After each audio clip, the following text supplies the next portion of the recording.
पहले तो मैं अपनी तरफ से गुजरात के यशस्वी मुख्यमंत्री नरेंद्र भाई के जन्म दिवस के अवसर पर हार्दिक बधाई देता हूं, अपनी हार्दिक शुभकामनाएं देता हूं और मैं ईश्वर से यह कामना करता हूं कि वह केवल दीर्घायु ही न हो, वह आजीवन स्वस्थ रहें और यशस्वी रहें और भारत को वैभव के शिखर पर ले जाने में वह पूरी तरह से कामयाबी हासिल करें, यह भी मैं ईश्वर से प्रार्थना करता हूं। जब मैं भारत को वैभव के शिखर पर ले जाने की बात कर रहा हूं तो वह इसलिए कर रहा हूं क्योंकि विगत 5 वर्षों के पहले का इतिहास मुझे याद आता है कि जब हड़प्पा की खुदाई हुई थी, सिंधु घाटी की सभ्यता काल में भी यह हमारा गुजरात कितना वैभवशाली गुजरात था, कितना समृद्धशाली गुजरात था। लोथल आज भी उसका यह नमूना है, उदाहरण है कि वहां पर वैभव और समृद्धि की सीमा तक थी। मैं कह सकता हूं कि 5000 वर्ष पहले भी विश्व के क्षितिज पर विकास की और समृद्धि की पताका यदि किसी ने फहराई थी तो इसी गुजरात ने फहराई थी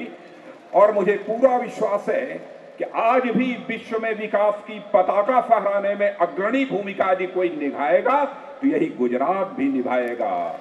इसलिए मैं अपना यह विश्वास व्यक्त कर रहा हूं। मुझे यह जानकर आश्चर्य हुआ कि जहां पर नरेंद्र भाई ने एक लोकहित की भावना को ध्यान में रखते हुए उपवास पर बैठने का फैसला किया है, वहीं पर कांग्रेस पार्टी के इस गुजरात के एक वरिष्ठ नेता ने इसके विरोध में उन्होंने भी उपवास पर बैठने का फैसला किया है। अब यह बात हमारी समझ में नहीं आ रही है, लेकिन नरेंद्र भाई से मैं अनुरोध करना चाहूंगा कि भारत की बहुत ही पुरानी परंपरा है, भारतीय संस्कृति की यह विशेषता है कि बराबर उपवास का हमारे देश में एक महत्व रहा है और एक उपवास का गौरव भी माना जाता रहा है। आप बैठे हैं एक सकारात्मक सोच के आधार पर, भारत में सामाजिक समरसता लाने के उद्देश्य से बैठे हैं, भारत में सामाजिक सौहार्द पैदा करने के उद्देश्य से आप बैठे हैं। लेकिन इस पर कांग्रेस को क्यों आपत्ति हो रही है, यह बात हमारी समझ में नहीं आती है। मैं तो कहूंगा कि यदि आप उपवास पर बैठे हैं तो जहां पर इस देश में सामाजिक सौहार्द पैदा करने के लिए आप ईश्वर से कामना करें, सामाजिक समरसता पैदा हो हमारे इस देश में, इसके लिए ईश्वर से कामना करें, वहीं पर मैं जानता हूं कि आप यह भी कामना कर रहे होंगे कि जो आज कांग्रेस के लोग धरने पर अथवा उपवास पर बैठे हुए हैं, परमात्मा भी उन्हें सद्बुद्धि दे ताकि वह भी प्रार्थना करें कि भारत में एक सामाजिक सौहार्द पैदा हो, सामाजिक समरसता पैदा हो, ताकि भारत को हम एक सशक्त भारत बना सकें, स्वावलंबी भारत बना सकें, हम स्वाभिमानी भारत बना सके। और सुना है कि साबरमती वहां पर महात्मा गांधी का एक जो प्रमुख केंद्र माना जाता है, वहां पर वह उपवास पर बैठे हुए हैं। हमारी यह बात समझ में नहीं आती कि कांग्रेस के लोगों का गांधी जी से क्या लेना देना अब रह गया है। गांधी जी के सोच को, गांधी जी के विचार को, गांधी के चिंतन को यदि किसी ने छोड़ा है तो स्वतंत्र भारत के इतिहास में मैं कह सकता हूं वह कांग्रेस के लोगों ने छोड़ा है।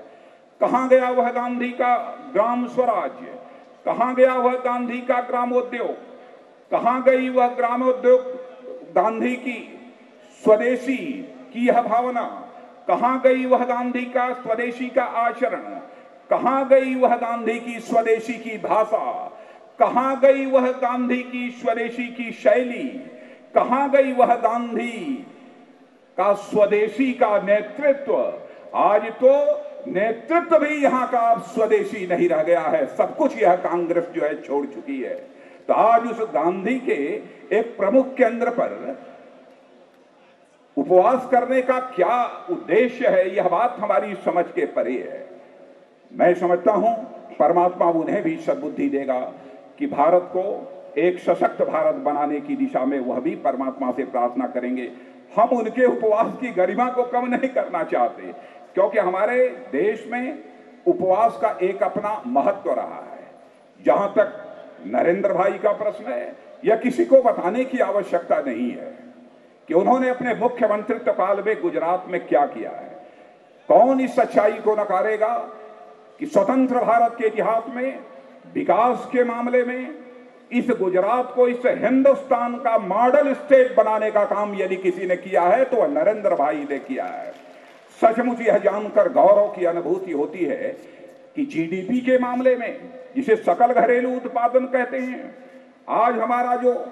नेशनल जीडीपी है उससे भी यदि किसी राज्य का जीडीपी यानी सकल घरेलू उत्पादन अधिक है तो हमारे गुजरात राज्य का सकल घरेलू उत्पादन अधिक है। इसका भी श्रेय यदि किसी को जाता है तो वह नरेंद्र भाई को जाता है। मुझे पूरा विश्वास है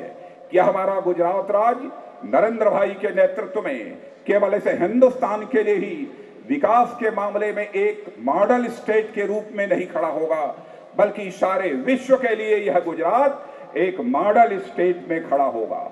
आज के अवसर पर इससे ज्यादा कुछ मैं नहीं कहना चाहता हूं, लेकिन जो ही मंच पर मैं चढ़ा हूं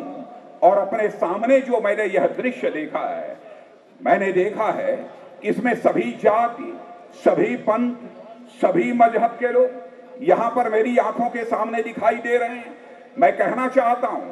जो नरेंद्र भाई के उपवास की आलोचना कर रहे हैं उनको मैं विनम्र निवेदन करना चाहता हूं कि इस सभागार में आकर वह देखें।